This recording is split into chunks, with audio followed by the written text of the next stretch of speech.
Hello friends, स्वागत है आपका मेरे यूट्यूब चैनल में। मेरा नाम हर्षित है और आज के इस वीडियो में हम बात करेंगे top 3 hybrid mutual funds for the year 2024 जिनमें आप इन्वेस्ट कर सकते हैं। तो अगर अभी तक आपने मेरे यूट्यूब चैनल को सब्सक्राइब नहीं किया है तो ज़रूर कर दें, ताकि आगे भी आपको मेरे फाइनेंस से रिलेटेड नए वीडियोस के नोटिफिकेशन मिलते रहें। तो सबसे पहले तो इस वीडियो में हम बात कर लेते हैं कि हाइब्रिड म्यूचुअल फंड्स क्या होते हैं। तो हाइब्रिड म्यूचुअल फंड एक ऐसा म्यूचुअल फंड होता है जो कि इन्वेस्ट करता है in different types of assets, जैसे कि stocks, bonds, gold etcetera, to produce a diversified portfolio. Hybrid mutual funds try करते हैं to find a balance between growth and income by investing in both equity and debt, और इनका aim होता है to diversify the portfolio. Hybrid mutual funds सारी ही category के investors के लिए यूज़फुल हो सकते हैं। और ये कैटेगरीज कौन सी हैं? जैसे conservative investors, moderate investors and aggressive investors. Next हम बात कर लेते हैं कि हाइब्रिड म्यूचुअल फंड्स की मेजर कैटेगरीज कौन सी हैं। तो सबसे पहली कैटेगरी है एग्रेसिव हाइब्रिड फंड। ये जो कैटेगरी है ये एग्रेसिव या हाई रिस्क टेकिंग इन्वेस्टर्स के लिए यूज़फुल है। और इस कैटेगरी के जो म्यूचुअल फंड होते हैं वो मैक्सिमम 75% तक स्टॉक्स में इन्वेस्ट करते हैं। नेक्स्ट जो कैटेगरी है वो है कंजर्वेटिव हाइब्रिड फंड। ये जो कैटेगरी है ये कंजर्वेटिव इन्वेस्टर्स या लो रिस्क टेकिंग इन्वेस्टर्स के लिए ज़्यादा यूज़फुल होते हैं। और ये जो म्यूचुअल फंड्स हैं ये मैक्सिमम अप टू 35% स्टॉक्स में इन्वेस्ट करते हैं। इसके बाद जो हमारी तीसरी कैटेगरी है हाइब्रिड फंड्स की वो है इक्विटी सेविंग्स फंड।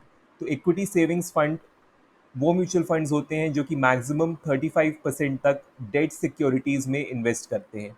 और फाइनली चौथी जो हमारी कैटेगरी है वो है डायनामिक एसेट एलोकेशन फंड, जिसको हम बैलेंस्ड एडवांटेज फंड भी कहते हैं। तो ये वो म्यूचुअल फंड्स होते हैं जो कि अपने एलोकेशन को एडजस्ट करते हैं इन वेरियस एसेट क्लासेस, जैसे कि डेट या equity, as per the market conditions, to provide superior returns.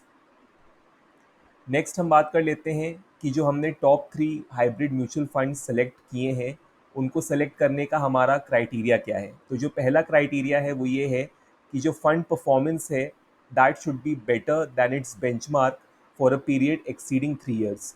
दूसरा जो हमारा क्राइटेरिया है वो ये है कि जो एक्सपेंस रेशियो है फंड का it should be less than 1%।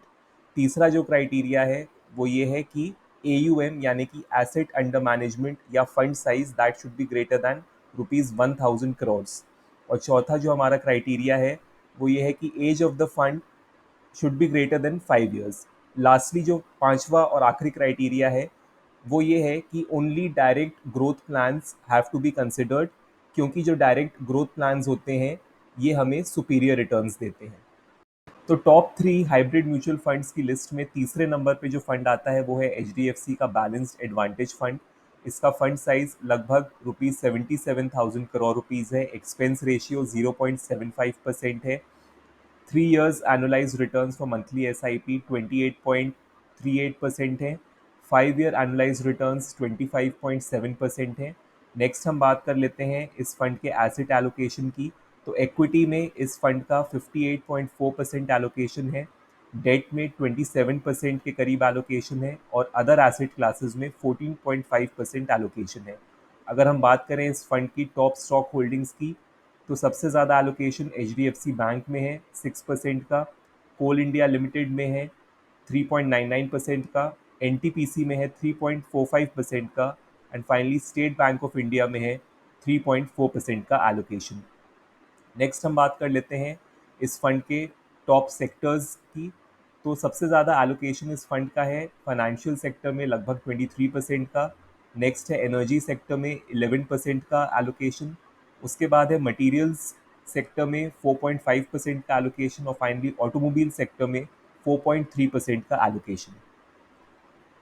दूसरे नंबर पे जो फंड आता है वो है ICICI प्रूडेंशियल का equity and date fund.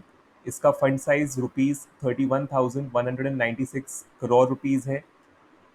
Expense ratio 1% के लगभग है। 3 year annualised returns for monthly SIP 26.7% है।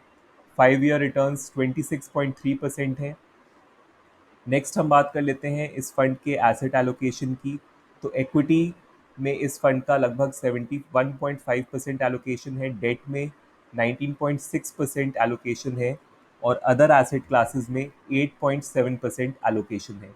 अगर हम बात करें इस फंड की टॉप स्टॉक होल्डिंग्स की, तो इस फंड की टॉप स्टॉक होल्डिंग्स हैं NTPC, ICICI bank, Bharti Airtel limited और Maruti Suzuki India limited. Next हम बात कर लेते हैं इस फंड के टॉप सेक्टर्स की। तो सबसे ज़्यादा जो इन्वेस्टमेंट है इस फंड ने फाइनेंशियल सेक्टर में किया है 17% का, उसके बाद एनर्जी सेक्टर में 16% का, नेक्स्ट है ऑटोमोबाइल सेक्टर में लगभग 10.5% का एलोकेशन है और फाइनली कम्युनिकेशन सेक्टर में 5.8% का एलोकेशन है।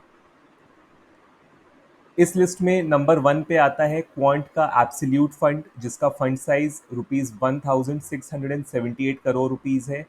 इस फंड का एक्सपेंस रेशियो 0.75% है। 3 year annualised returns for monthly SIP 25% के करीब हैं और 5 ईयर रिटर्न्स 28.9% हैं।